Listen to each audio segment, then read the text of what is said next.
During their period of training, recruits are attached to various police stations in order to acquaint themselves with policing duties. The Inspector General, during his speech, implores the graduates to work collectively. Your graduation today is sending you to a wider society where you will be confronted with numerous challenges and problems. Therefore, what I expect from you is teamwork, collective effort to fulfill your mandate as trained police officers. The Gambia Police is in the process of broadening its scope of training in a way to better enhance the skills of the trained officers in various fields. For Grts News, I am Fatou Jassi. Following the adoption of a harmonized strategy for the implementation of the Great Green Wall for the Sahel and Sahel initiative in Banjul 3 months ago, the Gambia is again hosting another regional workshop on the same issue.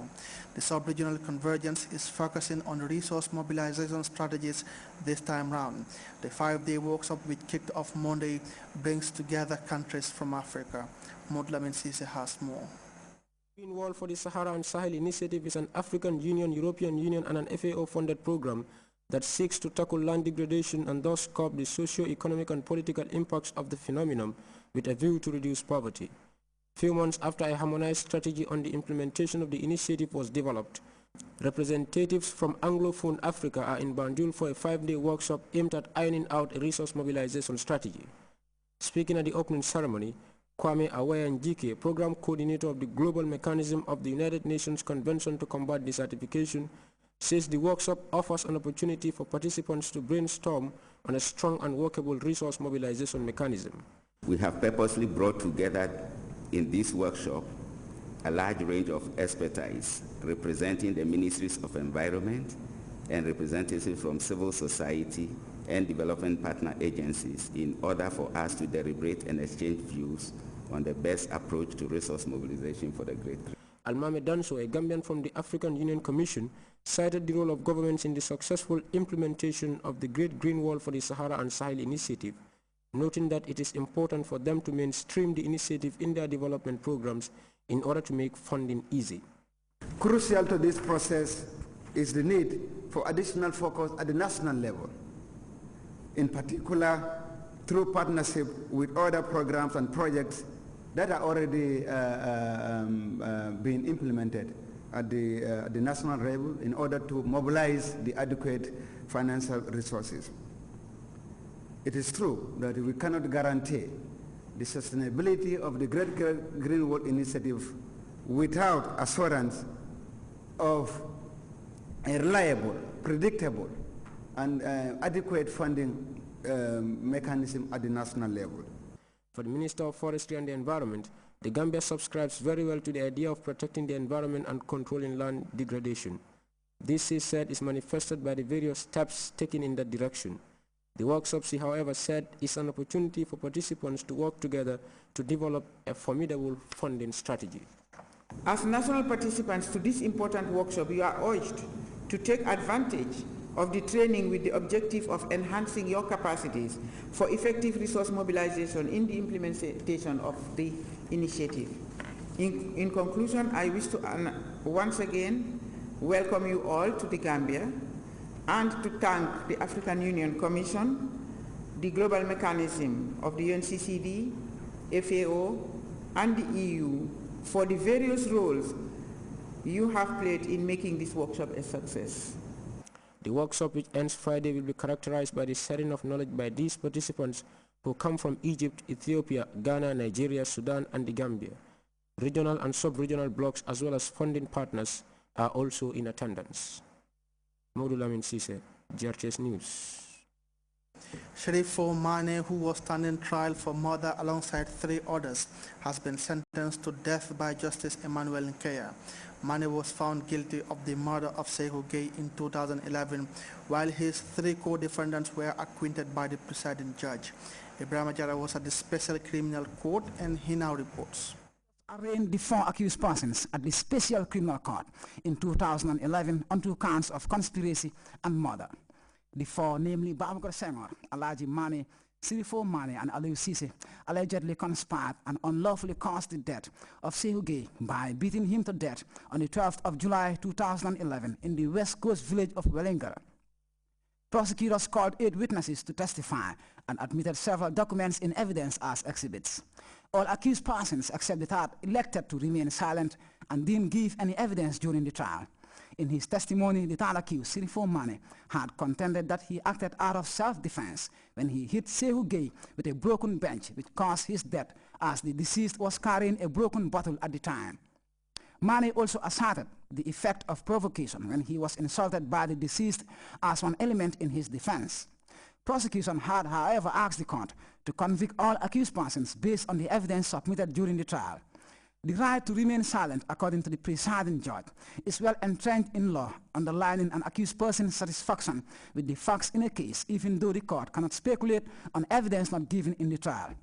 The defense in this instance rested its case on that of prosecution.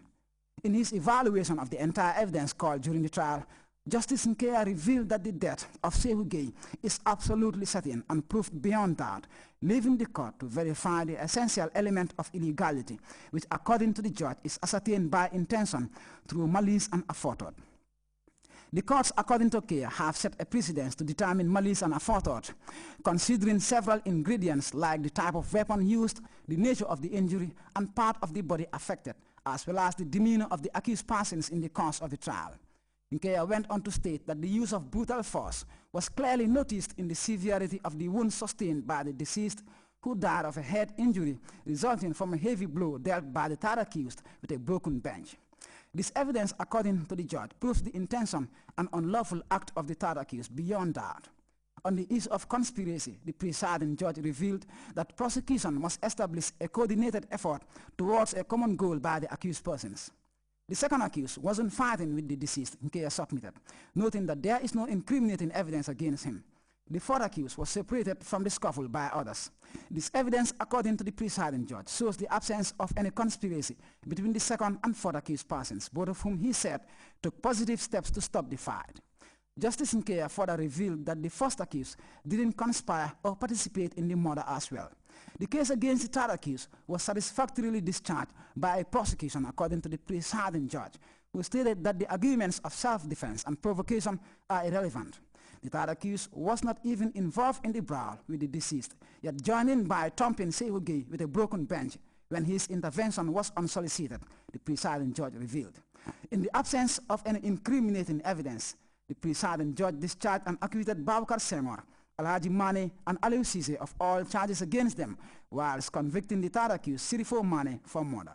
In the mitigation which quickly followed, lawyer Lamin Camara asked the court to temper justice with mercy on a client he described as a young first offender, who is the second of 2 brothers wholly responsible for their families.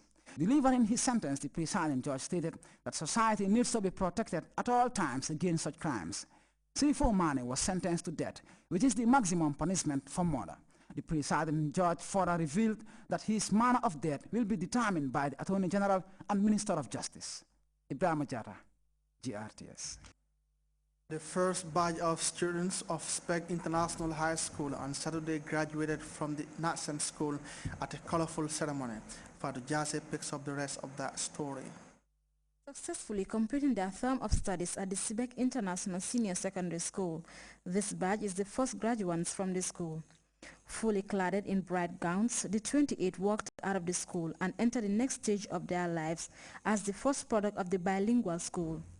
We are proud of you, and we have every conviction that you will excel in the wider world if you continue to hold fast to and manifest the values you have learned and have always demonstrated during your stay with us.